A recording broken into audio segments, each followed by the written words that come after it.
Konverzazzjoni bejn il-Professur Godfrey Grech, espert u lettur tal-patoloġija fl-Università ta' Malta, ma' uffiċjal fil-Klabb Sportiv Ħamrun Ħanin, klabb li jfoka fuq tixrid ta' elementi proattivi permezz tal-isports, waslet biex timbet idea riċerka mirata li tidentifika l-livell ta' riski marbuta mal-kanċer tal-imsaren. Għal id-diskussjoni ta' sentejn li waslet biex jitaġen il-kunċett għal riċerka fil-qalba ta' din il-komunità.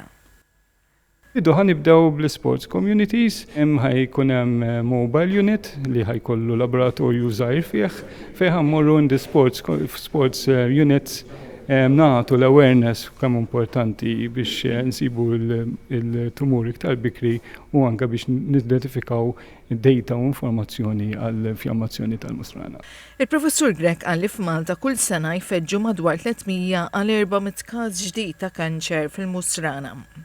Buħut minn każi jintlaħqu biss meta jkun wisq tard u jkunu laħqu progressaw is-sintomi.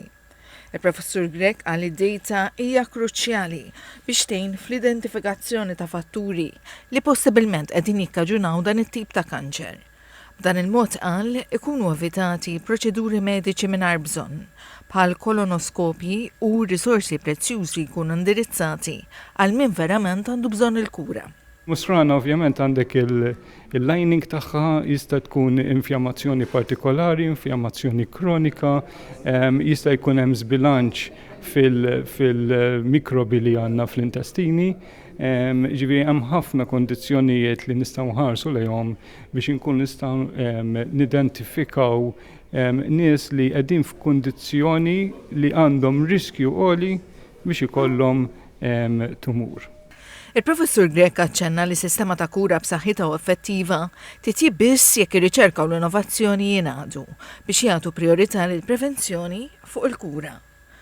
F'konferenza tal-aħbarijiet is-Segretarju Parlamentari għaż-Żgħażagħ Riċerka u l-Innovazzjoni Kita Zoppardi Tanti qal li l-proġett jagħmel parti minn kampanja wiesa ta' inizjattivi innovattivi. Il-koll għandhom lan qal li l-konklużjonijiet jgħinu biex jitnaqsu l-biżijiet fuq is-sistema tas-saħħa b'soċjetà aktar b'saħħitha. Dan il-proġett qed isir b'kollaborazzjoni mal-Università ta' Malta.